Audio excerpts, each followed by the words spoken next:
Hello friends, আসসালামু আলাইকুম। Welcome to my channel Munni kitchen. আজকে তৈরি করব স্প্রাউটলি টিক্কি। এখানে এক বাটি স্প্রাউটলি নিয়েছি। স্প্রাউটলিগুলো একটা মিক্সিং জারের মধ্যে দিয়ে দিব। এবার এক টুকরো আদা, 4 কোয়া রসুন, 2টো কাঁচা লঙ্কা দিয়ে জল ছাড়া হালকা দরদরা করে পিষে নেব। দেখুন এইরকমভাবে। এবার স্প্রাউটলির মিশ্রণটা একটা বোলের মধ্যে ঢেলে দেব। এবার ফাইনালি চপ করা কিছু ভেজিটেবল দিব। বাঁধাকপি কুচি, গাজর কুচি, পেঁয়াজ কুচি, হাফ চামচ গোলমরিচ গুঁড়ো, 1 পিঞ্চ হলুদ, হাফ চামচ জিরে গুঁড়ো, পরিমাণ মতো লবণ, 1 চামচ বেসন দিয়ে সব কিছু ভালোভাবে মাখিয়ে নিব। মাখানোর সময়ও 1 ফোঁটা জল ব্যবহার করতে হবে না।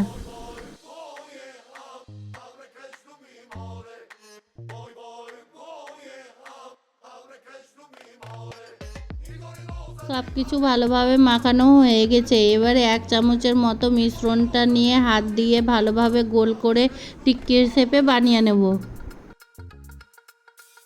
দেখুন এরকমভাবে সবগুলো টিক্কি বানিয়ে নিয়েছি। এবার গ্যাসের ওপর একটা তাওয়া চাপিয়ে 1 চামচের মতো সাদা তেল দিয়ে দেব। তেল গরম হলে এবার টিক্কিগুলো দিয়ে দেব।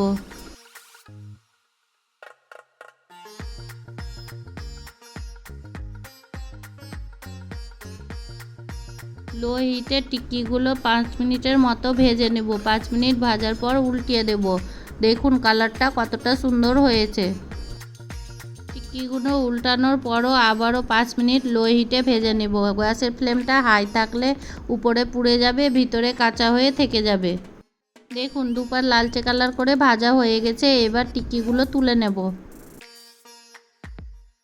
টিক্কির কালারটা দেখুন কতটা সুন্দর হয়েছে। এভাবে তৈরি করলে টিক্কিগুলো খেতেও দারুণ লাগে। দেখুন ভিতরেও ভালোভাবে সিদ্ধ হয়ে গেছে। খেতে দারুণ হয়েছিল। আমার রেসিপিগুলো ভালো লাগলে আমার চ্যানেলটি সাবস্ক্রাইব করে লাইক কমেন্ট শেয়ার করে দিবেন প্লিজ।